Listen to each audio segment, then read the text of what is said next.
Hello everyone, this is David from ChessLessons.com, and we're going to go over a miniature game that is filled with important lessons. We're going to write in the notes here whenever we see an important lesson.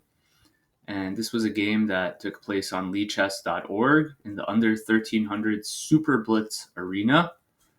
And the game was between Deka2, rated 1142, who's actually playing right now, and MatteoTeo from Italy, rated 1267, and we're going to see it from the losing side's perspective from Matteo.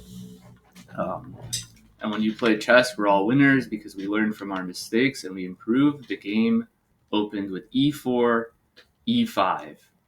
So the point of playing e4 is to grab space in the center. Personally, myself, my own repertoire or openings, I play the center counter d5. It's a new opening I took up in 2020 that I'm enjoying it a lot. It's very tricky. But I used to play e5. I know a little bit about it.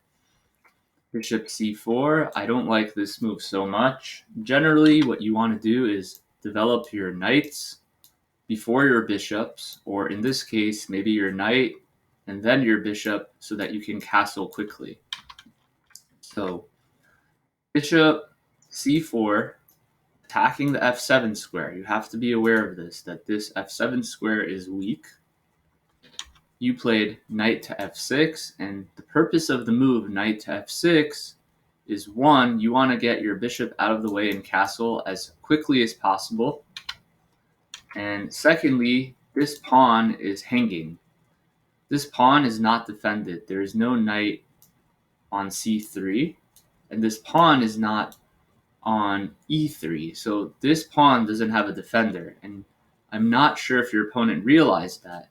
And he played this, what I would call a bad move, c3. So c3 is a great square for his knight, and by playing c3, he's blocking his ability to put his knight there in the future. Not only that, he's forgetting that you're attacking this free pawn. So now you just have a chance to get a free pawn and be winning the game. Or, be in a position where you're up material and you can start trading pieces.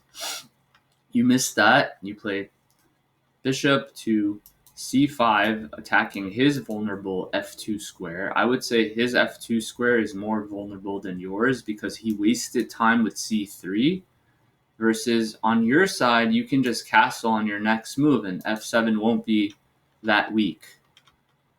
So let's see what happened. Now he plays knight to f3. So he's still hanging this pawn. And note that I know your pawn here is now hanging, but if you played knight takes e4 and then he responded with knight takes e4, he actually doesn't have time to do this because you can strike bishop takes f2 check, ruining his chances of castling. And I wonder if knight f2 is even better, forking the queen and rook, but that would require further analysis. In some cases, it's better. In some cases, it's not. I haven't checked it with an engine, but they both look pretty winning regardless. So he doesn't have time to take that pawn. And let's see what you played here. You played, so an alternative maybe to defend this pawn is knight to c6. But when you have a free pawn, you should take it. So now you made a similar mistake to his mistake. So c6 is a great square for your knight, not for your pawn. And maybe what you thought to yourself is, oh, I'm going to copy my opponent and create a symmetrical position. Because if you see, the only difference between your position and his is that he played c3. But keep in mind, your opponent is only rated 1142. So his rating versus, let's say, someone like Badur Jobava, who's one of my favorite streamers on Twitch, is maybe a 2,000 point rating difference. And you don't want to mimic opponents whose ratings are so low because they're probably making a lot of mistakes.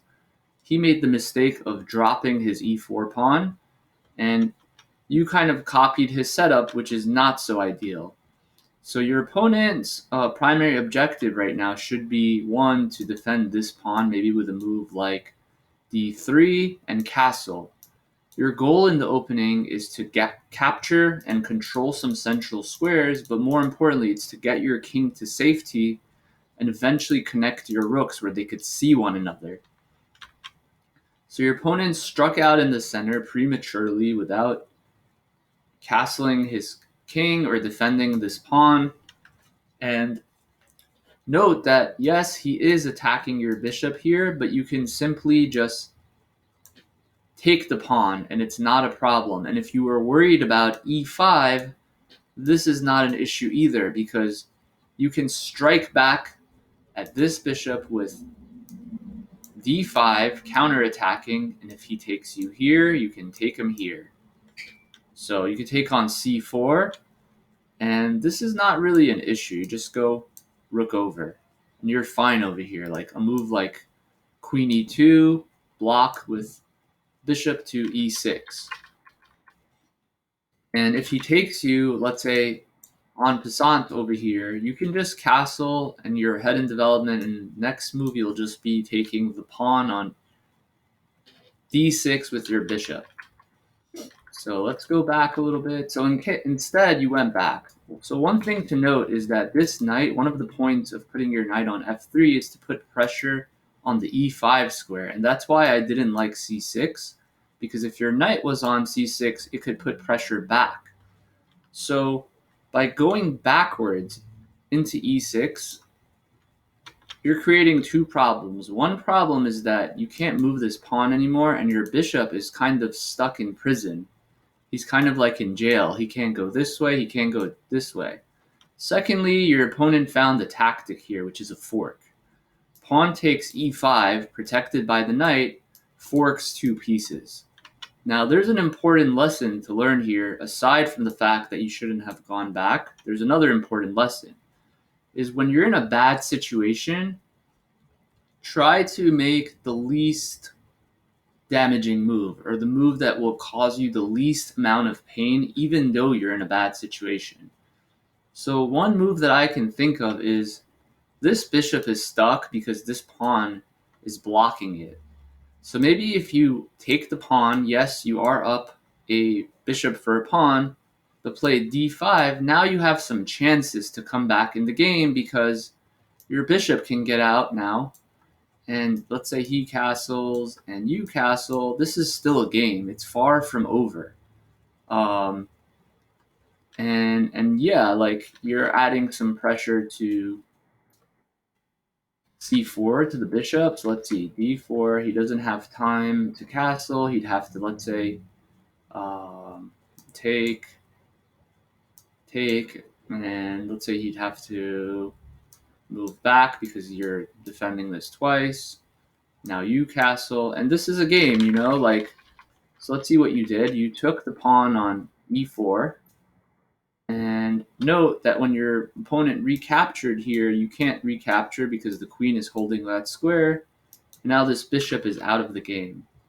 Then you castled, and your opponent castled, and I think this is a good stopping point. I think there's enough lessons here where we could stop and basically, you know, just learn those lessons, and I think that's going to be very helpful. So let's go and take a look at them one more time. e4, e5. I didn't like c4, knights before bishops.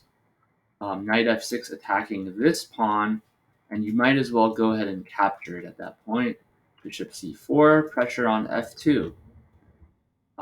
Knight f3, not addressing the problem that this is hanging. And then, yes, don't copy your opponent. Just look for your opponent's mistakes. Don't try to create symmetrical positions. Your knight would be better off, first of all, on c6. Secondly, this is hanging, and recapturing doesn't help because you have this attack. And lastly, yes, your opponent struck out in the center too early. Don't let that scare you. You can always just take the pawn. And if he takes back, you can play this check on b4. And if he doesn't take back and applies pressure with e5, you always have this d5 move. counterattacking the bishop. So I hope you learned something from this game and you can apply it to your future games, these concepts, to help you get stronger and improve. This was David for ChessLessons.com, and I look forward to analyzing more of your games in the future.